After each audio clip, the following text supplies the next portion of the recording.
ಈಶ್ವರ, ಶಂಕರ, ಮಹಾದೇವ, ಭೂತನಾಥ, ವಿಶ್ವನಾಥ.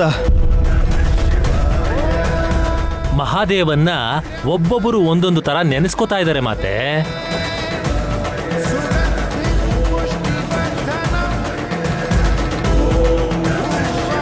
ಚಿತ್ರರೂಪದಲ್ಲಿದ್ರು ಆ ಶಿವನೇ ಸಾಕ್ಷಿ ನಯನಿ. ಯಾವುದಕ್ಕೆ? ನೀಲಕಂಠ ಅವನು ವಿಷವನ್ನು ಸ್ವೀಕರಿಸಿದ ದಯಾಮೂರ್ತಿ. ಅಲ್ಲ, ಅದನ್ ಯಾಕೆ ಹಾಗೆ ಮಾಡಿದ್ದಾರೆ? ಪ್ರಾಣನಾಥನನ್ನ ಗುರ್ತಿಡಿಯೋದಿಕ್ಕೆ ನೈನಿ ಅಮ್ಮಂಗೆ ನಾನು ಕೊಡ್ತಿರೋ ಸೂಚನೆ.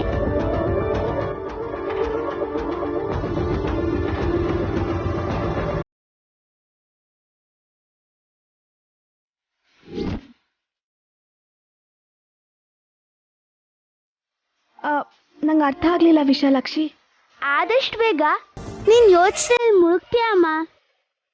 ಕಷ್ಟ ಪಡ್ತೀಯ, ಹೀಗಾಯ್ತಲ್ಲ ಅಂತ ನೀನ್ ಚಿಂತೆ ಪಡ್ತೀಯ. ಆಗ ನೀನು ಈ ವಿಷಯಗಳನ್ನ ನೆನ್ಪು ಮಾಡ್ಕೋಬೇಕು.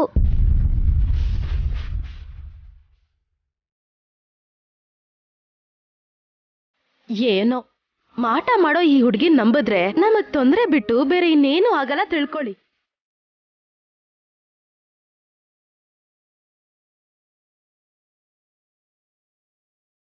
ಇಷ್ಟೆಲ್ಲ ಮ್ಯಾಜಿಕ್ ಮಾಡೋರ್ನ ನಾನು ಎಲ್ಲೂ ನೋಡಿಲ್ಲ.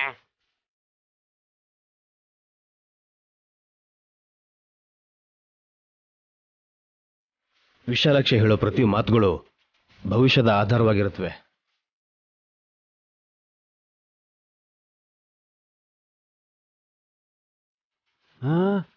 ಮತ್ತೆ ಅದನ್ನ ಹೊರಬೇಕಾ ಹೇಗೆ? ಏನು ಹೇಳ್ದೆ ಈ ತರ ಎಲ್ಲ ಮಾಡಿದ್ರೆ ಅದನ್ನ ಅರ್ಥ ಮಾಡ್ಕೊಳ್ಳೋ ಅಂತ ಬುದ್ಧಿವಂತಿಕೆ ನಮ್ಗಿದೆ ಅಂತೀರಾ?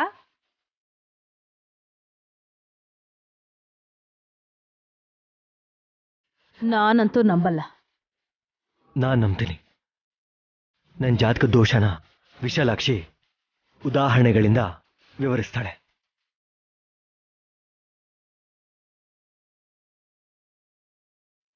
ಡಮ್ಮೋ ಡಮ್ಮ, ಗುರುತ್ ಹಿಡಿದ್ಬಿಟ್ಟ. ಇನ್ನೂ ಆಳವಾಗಿ ಹೋದ್ರೆ ಶಿವನ ಚಿತ್ರವನ್ನ ನೋಡಿ ನಾಳೆನೋ ನಾಡಿದ್ದೋ ಏನಾಗುತ್ತೆ ಅಂತ ಹೇಳಬಹುದು.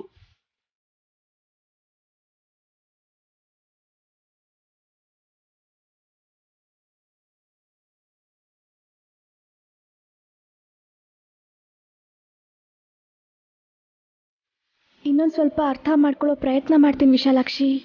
ಇನ್ನೂ ಏನಾದರೂ ಹೇಳ್ತೀಯಾ? ನಂದೀಶ, ಮಾತೆ,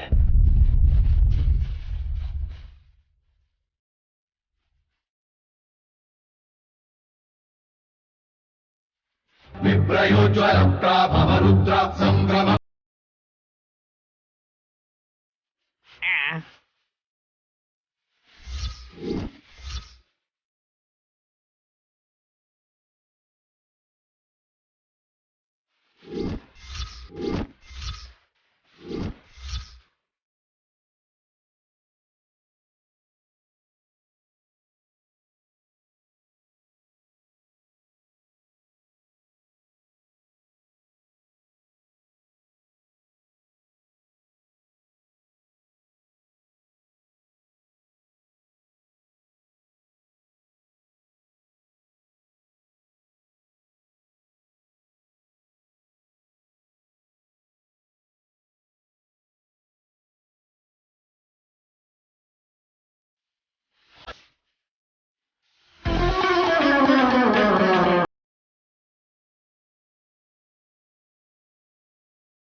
ವಿಶಾಲ್ ಸತ್ತು ಹೋಗ್ತಾನೆ ಅಂತ.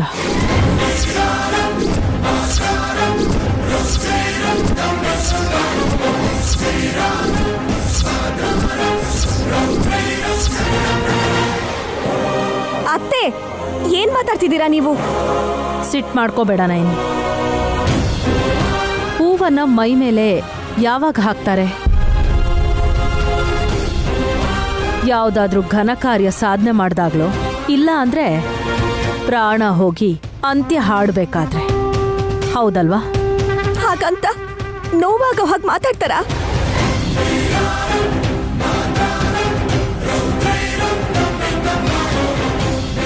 ನೋವು ಕೊಡು ಅಂತಾರು ಹಾಗಂದ್ರು ನಿಜಾನೇ ಹೇಳಿದ್ರು ಅನ್ಕೋಬೇಕು ಅಮ್ಮ.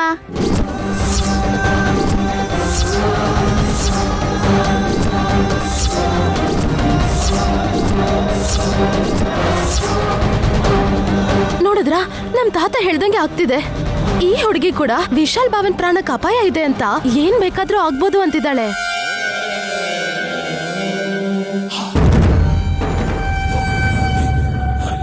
ಮಾಮ್ ಕೂಡ ಹೇಳಿದ್ದು ಅದನ್ನೇ ಅಲ್ವಾ ಸುಮನ? ಅದಕ್ಕೆ ನನಗೆ ಕೊಡ್ಬೇಕಾದ ಆಸ್ತಿ ಕೊಡಿ ಅಂದ್ರೆ ಡೆಲಿವರಿ ಡೇಟ್ ಕಾಯ್ತಿದ್ದಾರೆ. ಮನುಷ್ಯರ ಪ್ರಾಣಕ್ಕಿಂತ ಕರ್ಗೋ ಅಂತ ಆಸ್ತಿನೇ ಹೆಚ್ಚಾಯ್ತೆ ನಿನಗೆ.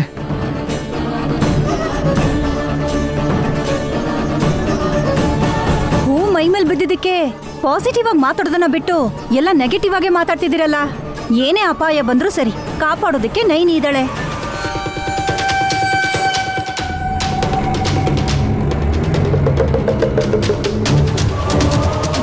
ಒಂದೇ ಸಲ 2 ಸಂಕಷ್ಟ ಮುಂದಾದಾಗ ಅಮ್ಮ ಯಾರನ್ನ ಕಾಪಾಡಬೇಕು ಅಂತ ಗೊತ್ತಾಗದೆ ಅಯೋಮಯ ಕೊಳೆಗಾಗ್ತಾರೆ.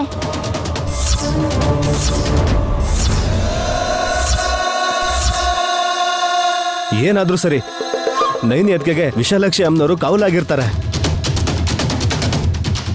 ಇದ್ದು ಇದೆಲ್ಲ ನಿಮ್ಮ ಕಣ್ಣು ಮುಂದೆ ಆವಿಷ್ಕಾರ ಮಾಡಿದ್ದಾರೆ ವಿಕ್ರಾಂತ್.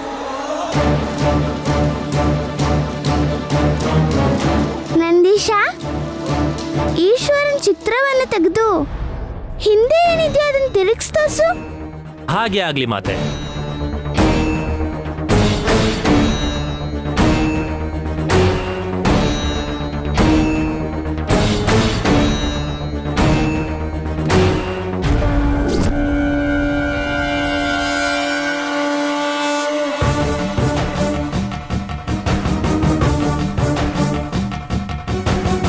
ಅಯ್ಯೋ, ಮತ್ತೆ ಶಿವನೇ?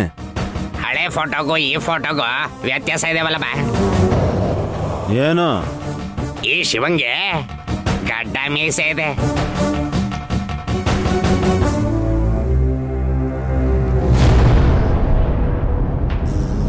ಅಮ್ಮ, ಅದನ್ನು ಇದನ್ನು ನೀನ್ ನೆನ್ಪಿಡ್ಕೋ.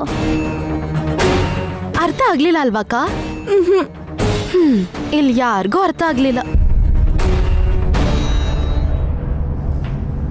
ನೈನಿ, ವಿಶಾಲಾಕ್ಷಿ ವಿವರಿಸ್ತಾ ಇರೋದು ನಾವು ಈಗಿಂದೀಗಲೇ ಅರ್ಥ ಮಾಡಿಕೊಂಡು ಪರೀಕ್ಷೆ ಬರೆದು ಪಾಸ್ ಆಗೋದಕ್ಕಲ್ಲ, ಮುಂದೆ ಬರೋ ಪರೀಕ್ಷೆಯಲ್ಲಿ ಎಚ್ಚರವಾಗಿರಬೇಕು ಅಂತ ಹಿಂಟ್ ಕೊಡ್ತಿದ್ದಾಳೆ.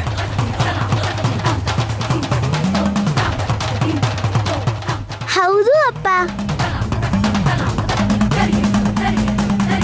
ಅದ್ ಸರಿ, ಓಂ ಅಕ್ಷರದ ಆಕಾರದಲ್ಲಿ ದೀಪ ಯಾಕೆ ಬೆಳಗ್ಸಿದ್ದೀರಾ? ಈ ಗುರುತಿಂದಾನೇ ಅಮ್ಮನ್ಗೆ ನೆನ್ಪಾಗುತ್ತೆ.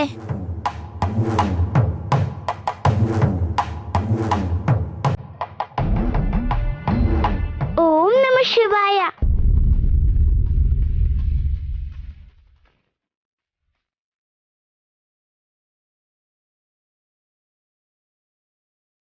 ಈ ಹುಡುಗಿ ಏನೇ ಮಾಡಿದ್ರು ಅದು ವಿಚಿತ್ರವಾಗೇ ಇರತ್ತೆ.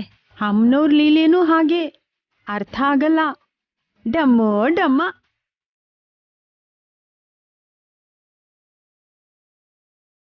ಅಂದ್ರೆ ಅದರಲ್ಲಿ ಅರ್ಥ ಮಾಡ್ಕೊಳ್ಳುವಂತ ವಿಷಯ ತುಂಬಾ ಇರುತ್ತೆ.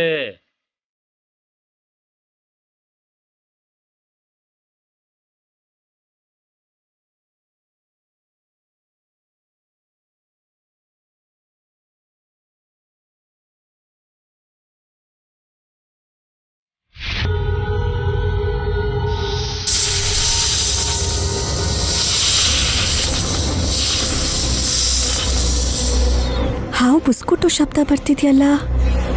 ನಾಗರಾಜ, ನಾಗರಾಜ. ನೈನಿ, ನಾಗರಾಜನ್ ಯಾಕೆ ಕರಿತಿದ್ಯಾ? ಬುಸ್ಕುಡ್ತಿದ್ದಾನೆ, ಆದ್ರೆ ಎಲ್ಲೂ ಕಾಣಿಸ್ತಿಲ್ಲ. ಹಾ, ಹೋಗ್ಲಿ ಬಿಡು. ಮೇ ಬಿ ನೀನು ತುಂಬ ಗಾಬರಿ ಆಗಿರ್ತೀಯಾ. ನಿನ್ನನ್ನು ಹೇಗೆ ಸಮಾಧಾನ ಪಡಿಸ್ಬೇಕು ಅಂತ ನಾನು ತುಂಬ ಯೋಚನೆ ಮಾಡ್ತಿದ್ದೆ. ನಾನ್ಯಾಕೆ ಭಯ ಪಟ್ಕೋತೀನಿ ಯಜಮಾನ್ರೆ?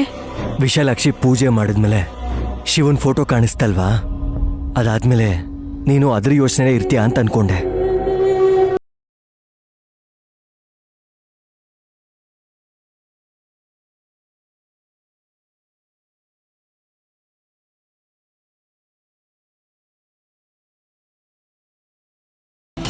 ನಾನಿ, ಏನ್ ನೋಡ್ತಿದ್ಯಾ?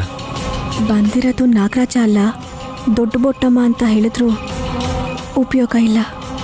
ಅವಳು ಯಜಮಾನ್ರ ಕಾಣಿಸಲ್ಲ ಅಲ್ವಾ? ನನ್ನ ಮೇಲೆ ಹೂವು ಬೀಳೋದಕ್ಕೆ ವಿಲೇದೆಲೆಗಳು ಪಕ್ಕಕ್ಕೆ ಬಿದ್ದು ವಿಷ ಕುಡಿತಿದ್ದ ಶಿವ ಕಾಣಿಸಿರೋದಕ್ಕೆ ಕಾರಣಗಳಿರ್ಬೋದೇನೋ ಅಂತ ನೀನು ಯೋಚನೆ ಮಾಡ್ತಾ ನನ್ನನ್ನು ಪ್ರಶ್ನೆ ಮಾಡ್ತೀಯಾ ಅಂತ ಅನ್ಕೊಂಡೆ. ಕೆಲ್ಸದ ಮಧ್ಯೆ ಮರ್ತ್ಬಿಟ್ಟೆ ಯಜಮಾನ್ರೆ. ಅಂದ್ರೆ ನನಗೆ ಯಾವ ಪ್ರಾಬ್ಲಮು ಬರಲ್ಲ ಅಂತಾಯ್ತು. ಬರುತ್ತೆ ನೈನಿ.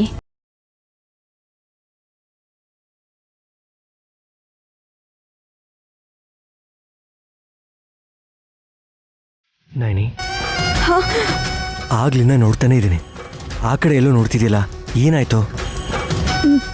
ಏನಿಲ್ಲ ಯಜಮಾನ್ರೆ, ಸಮಸ್ಯೆ ಬಂದ್ರೂ ಹೇಗ್ ಬರ್ಬೋದು ಅಂತ ಯೋಚಿಸ್ತಿದ್ದೆ. ವಿಷ ಕುಡಿತಿರೋ ನೀಲಕಂಠನ್ ಚಿತ್ರ ನೋಡಿದ್ರೆ ನಿನ್ ತಾಳಿ ಕೂಡ ವಿಷದಲ್ಲಿ ಅದ್ಬೇಕೇನೋ ಅಂತ ಅನುಮಾನ ಬರ್ಲಿಲ್ವಾ?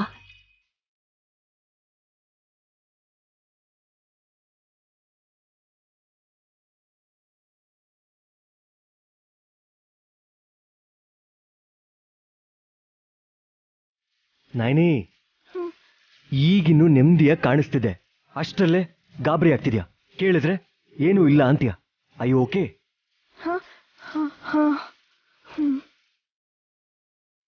ಚಿತ್ರನ ತಿರುಗಿಸಿದಾಗ ಶಿವ ಇನ್ನೊಂದ್ ರೀತಿ ಕಾಣಿಸ್ತಾ.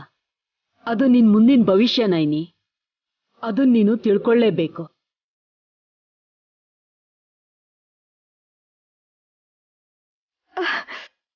ದೊಡ್ಡ ಪುಟ್ಟಮ್ಮ, ಯಜಮಾನ್ರು ನನ್ನ ಎದುರಿಗೆ ಇದ್ದಾರೆ. ತಿರುಗಿ ನೋಡಿದಾಗ ನೀನ್ ನನಗೆ ಎಲ್ಲೂ ಕಾಣಿಸ್ಲಿಲ್ಲ. ನಿನ್ ಮಾತು ಮಾತ್ರ ಕೇಳಿಸ್ತಾ ಇದೆ ನಂಗೆ. ನೈನಿ, ಸುಮ್ಮನಿರ್ಲಾರ್ದೆ ನಿನಗೆ ಆ ವಿಷಯಗಳನ್ನ ನೆನಪು ಮಾಡಿ ನೀನು ಮಾತಾಡದೇ ಇರೋ ಹಾಗೆ ಮಾಡಿದೆ ಅನ್ಸುತ್ತೆ. ಸಾರಿ. ಅಯ್ಯೋ, ಹಾಗೆಲ್ಲ ಏನೂ ಇಲ್ಲ ಯಜಮಾನ್ರೆ. ನಿನ್ ಮನ್ಸಲ್ಲಿ ತಳಮಳ ಶುರು ಆಗುತ್ತೆ. ಇದೆಲ್ಲದಕ್ಕೂ ಉತ್ತರ ಸಿಗ್ಬೇಕು ಅಂತ ಅಂದ್ರೆ ನಿನ್ ತ್ರಿನೇತ್ರದಿಂದ ಅಪಾಯನ ನೋಡ್ಬೇಕು. ಅದರಿಂದನೇ ನೀನ್ ಮುನ್ನಡೆಯೋಕ್ ಸಾಧ್ಯ. 7 ಹೆಜ್ಜೆ ಇಟ್ಟಿರೋ ನಿನ್ ಗಂಡನ ಪ್ರಾಣನ ನೀನು ಕಾಪಾಡ್ಕೊಳಕ್ ಸಾಧ್ಯ.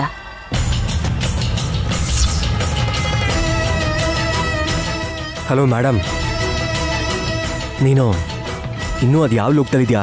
ಬಾ ಹೋಗೋಣ. ಈ ಎಲ್ಲಿಗೆ ಯಜಮಾನ್ರೆ? ನಿನಗೆ ಯಾವುದಾದ್ರು ಒಂದು ಕೆಲಸ ಕೊಡೋವರೆಗೂ ಮತ್ತೆ ಮಾಮೂಲಿ ಸ್ಥಿತಿಗೆ ಬರೋದಿಲ್ಲ. ನಡಿ ನಡಿ.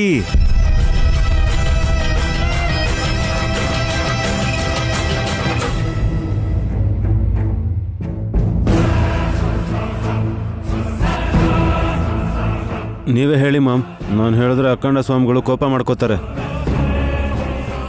ಸ್ವಾಮಿ, ಮನೇಲಿ ದೊಡ್ಡೋರ್ಗಿಂತ ಚಿಕ್ಕೋರ್ದೇ ಜಾಸ್ತಿ ಆಗೋಗಿದೆ. ದತ್ತು ತಗೊಂಡಿರೋ ಮಗು ಗಾಯತ್ರಿಯಿಂದಾಗಿ ನನ್ನ ಕಾಲ್ಗೆ ಈ ಪರಿಸ್ಥಿತಿ ಬಂತು. ದತ್ತಕ್ಕಂತೂ ತಗೊಂಡಿಲ್ಲ. ಅಯ್ಯೋ, ಏನೋ ಒಂದು ಸ್ವಾಮಿಗಳೇ. ರೀ, ಶಾಪ ಕೊಡ್ತಾರೆ, ಹುಷಾರು. ಏನೋ ಒಂದು ಬಿಡಿ ಸ್ವಾಮಿ. ಗೊತ್ತಿಲ್ಲದೆ ಸಿಟ್ಟು ಮಾಡ್ಕೊಂಡೆ. ನಮ್ಮನ್ನು ಅರ್ಥ ಮಾಡ್ಕೊಂಡು ದಯವಿಟ್ಟು ಒಂದು ದಾರಿ ತೋರಿಸಿ ಸ್ವಾಮಿಗಳೇ. ನಿಮ್ಮ ಸಮಸ್ಯೆ ಏನು ಅಂತ ಹೇಳಿ, ಇಲ್ಲ ನಿಮ್ಮ ದಾರಿ ನೋಡ್ಕೊಳ್ಳಿ. ಮೊನ್ನೆ ತನಕ ವಿಶಾಲ್ನ ಸ್ವರ್ಗಕ್ಕೆ ಕಳಿಸ್ಬೇಕು ಅನ್ನೋದೇ ದೊಡ್ಡ ತಲೆನೋವಾಗಿತ್ತು ನಮಗೆ. ಈಗ ಕ್ಲಾರಿಟಿ ಬಂದಿದೆ. ನಮ್ಮ ಕೈಲಾಗಲ್ಲ ಅಂತನಾ?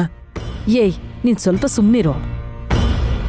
ಸ್ವಾಮಿ, ವಿಷಯ ಏನಂದ್ರೆ ಆ ವಿಶಾಲಾಕ್ಷಿ ಇಂದ್ರಜಾಲದಿಂದ ಇಂದ್ರನ್ನೇ ಮೀರಿಸ್ತಾ ಇದ್ದಾಳೆ. ಮಹೇಂದ್ರನ್ ಸೋಲ್ಸಿದ ಕೀರ್ತಿ ನೈನಿಗೆ ಬರುತ್ತೆ ಮಾಮ್. ಸನ್ಮಾನ ಶಾಲ್ ಬಗ್ಗೆ ಆಮೇಲೆ ಮಾತಾಡೋಣ. ಅದು ಕೂಡ ಅವ್ರು ಬದುಕಿದ್ರೆ ಮಾತ್ರನೇ. ಕರೆಕ್ಟ್ ಸ್ವಾಮಿ. ನಾನು ಪೂರ್ತಿಯಾಗಿ ಹೇಳಲಿಲ್ಲ ಅಂದ್ರು ನೀವು ಅರ್ಥ ಮಾಡ್ಕೊಂಡ್ರಿ. ಆದರೆ ಆ ನಯನಿನ್ ಮಾತ್ರ ಅಲ್ಲ, ವಿಶಾಲನ್ ಕೂಡ ನಾವು ಕಳಿಸ್ಬೇಕು ಅಂತ ಅನ್ಕೊಂಡಿದ್ವಿ. ಮನೆಯಲ್ಲಿ ಚಂಡಿ ಹೋಮ ಮಾಡಿಸಿದ್ರೆ ಒಳ್ಳೇದಾಗತ್ತೆ ಅಂತಾರೆ. ನೀವ್ಯಾಕೆ ಯಾವಾಗಲೂ ಮಾರಣ ಹೋಮ ಮಾಡಬೇಕು ಅಂತ ಅನ್ಕೋತಿರ್ತೀರಾ? ನಮ್ಮ ಜೀವನಕ್ಕೆ ಆಶ್ರಯ ಅದೊಂದೇ ಸ್ವಾಮಿ. ನೀವು ಕೆಟ್ಟದನ್ನ ಮಾಡಬೇಕು ಅಂತ ಅನ್ಕೊಂಡಾಗೆಲ್ಲ ಪ್ರತಿ ಸಲನೂ ಸೋಲ್ತಾನೆ ಇರ್ತೀರ. ಹೌದು ಸ್ವಾಮಿ, ಅದರಿಂದ ಮುಕ್ತಿ ಪಡೆಯೋದಿಕ್ಕೇನೆ ನಿಮ್ಮ ಹತ್ರ ಬಂದಿರೋದು. ಈ ಸಲ ಇದ್ರಲ್ಲಿ ನಾವು ಗೆಲ್ಲೇಬೇಕು. ನಾ ಏನೇ ಅಡ್ಡ ಬಂದ್ರೆ? ಅಭ್ಯಾಸ ಆಗೋಗಿದೆ ಸ್ವಾಮಿ.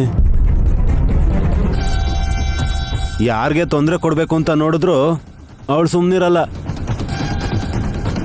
ಅಡ್ಡ ಬರ್ತಾನೆ ಇರ್ತಾಳೆ. ಅವಳ ಶಕ್ತಿನ, ಜಾತಕದ ಶಕ್ತಿನ, ಇಲ್ಲ ದೈವ ಶಕ್ತಿನ? ದೇವ್ರ ಬಾ ಅಂದ್ರೆ ಬರೋದಿಲ್ಲ ಸ್ವಾಮಿ. ಮುಕ್ಕೋಟಿ ದೇವತೆಗಳು ಸಿಟ್ಟು ಮಾಡ್ಕೊಂಡಿರ್ತಾರೆ. ವಿಶಾಲಾಕ್ಷಿ ಅಮ್ಮನವರು ಒಂದೇ ಸರಿ ಎಲ್ಲ ಭಕ್ತರ ಭಾರವನ್ನ ತೀರಿಸ್ತಾಳೆ. ನಾವು ಹೀಗ್ ನಿಮ್ಮನ್ನ ಹುಡ್ಕೊಂಡು ಬಂದಿದೀವಿ ಅಂದ್ರೆ ನಮ್ಮ ಒಳ್ಳೇದಕ್ಕೇನೆ ಸಲಹೆ ಏನಾದ್ರೂ ಕೊಡ್ತೀರೇನೋ ಅಂತ ನಾವು ನಂಬಿದೀವಿ ಸ್ವಾಮಿ. ಕೊಡ್ತೀನಿ, ಆದ್ರೆ ಸಾಹಸ ಮಾಡಬೇಕಾಗತ್ತೆ. ಐ ಆಮ್ ರೆಡಿ ಸ್ವಾಮಿ. ನೀವೇನ್ ಮಾಡು ಅಂದ್ರೂ ಮಾಡ್ತೀನಿ. ನಮ್ಮ ಮಾಮ್ ಕಾಲ್ಗೆ ಏಟಾಗಿದೆ, ಇಲ್ಲ ಅಂದಿದ್ರೆ ಅವರು ಕೂಡ ಏನ್ ಬೇಕಾದ್ರೂ ಮಾಡಿರೋರು ಸ್ವಾಮಿ. ನೀನ್ ಮಾಡಬೇಕಾಗಿರೋದು ಒಂದೇ,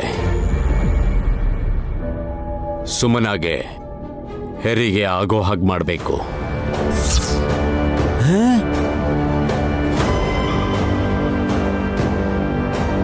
ಇನ್ನು 5-6 ದಿನ ಇದೆ ಅಂತ ಹೇಳ್ತಾ ಇದ್ಲು ನನ್ ಚಿಕ್ಕ ಸೊಸೆ.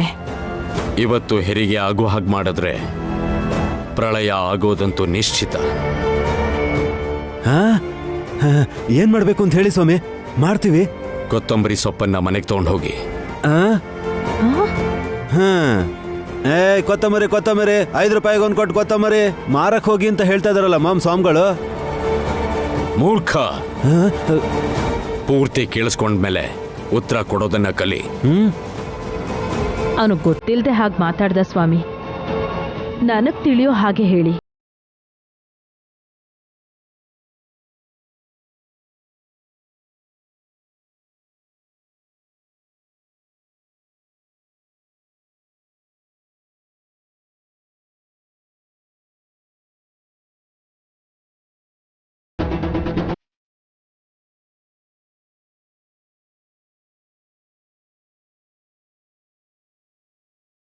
ಸರಿ ಸ್ವಾಮಿ.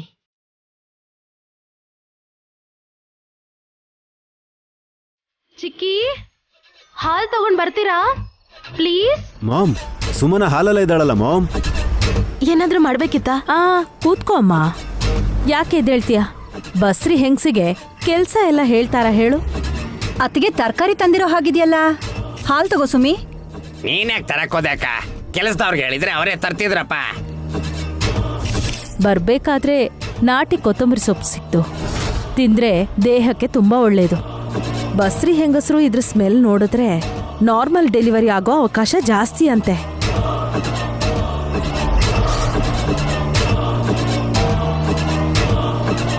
ಲಾಸ್ಟ್ ಟೈಮೇ ಸಿಸೇರಿಯನ್ ಆಗಿತ್ತು, ಇವಾಗ ನಾರ್ಮಲ್ ಡೆಲಿವರಿ ಆಗೋದು ಆಲ್ಮೋಸ್ಟ್ ಅಸಾಧ್ಯನೇ. ನೀವ್ ಯಾವಾಗ್ಲೂ ಹೀಗೆ ಹೇಳ್ತಿರ್ತೀರಾ. ನನಗ್ ಒಳ್ಳೇದಾಗತ್ತೆ ಅಂದ್ರೆ ನೀವ್ ಅದನ್ ಸಹಿಸಲ್ವಲ್ಲ. ಸುಮನ,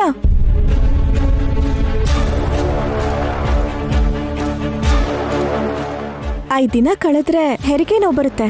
ಅಲ್ಲಿವರೆಗೂ ಸ್ವಲ್ಪ ತಡ್ಕೋ.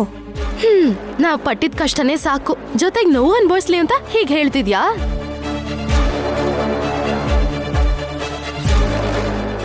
ನೈನಿ, ಕೇಳ್ದೇ ಇರೋರ್ಗೆ ಹೇಳ್ಬಾರ್ದು. ನಿಮ್ ಹೆಂಡತಿಗ್ ಸ್ವಲ್ಪ ಅರ್ಥ ಆಗೋ ಹಾಗೆ ಹೇಳಿ.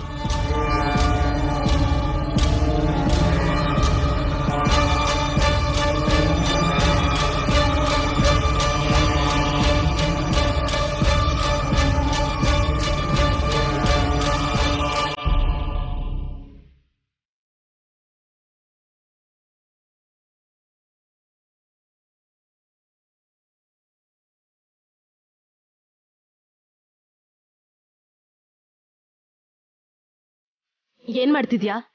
ಆ ಮಾತು ನಾನ್ ಕೇಳ್ಬೇಕು, ಅದಕ್ಕೆ ನೀನ್ ಉತ್ತರ ಕೊಡ್ಬೇಕು. ಕೈ ತೆಗಿ. ಆ ತರ ಹೇಳ್ಬೇಡಿ ಚಿಕ್ಕ ಮಾತೆ.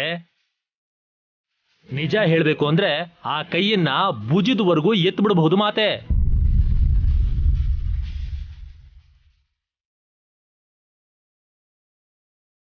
ಏಯ್ ಮಧ್ಯದಲ್ಲಿ ನಿಂದೇನ್ರಯ್ಯ? ಅಲ್ಲ ಸುಮ್ಮನಾಗ ಆರಾಮಾಗಿರೋದಕ್ಕೆ ಬಿಡಲ್ವಲ್ಲ? ಅಯ್ಯ ಕೊತ್ತಂಬರಿ ಸೊಪ್ಪು ವಾಸನೆ ನೋಡೋದಕ್ಕೂ ಬಿಡಲ್ವಾ? ಇವಾಗ ಹೀಗ್ ಮಾಡೋದು ಒಳ್ಳೇದಲ್ಲವಲ್ಲಭ.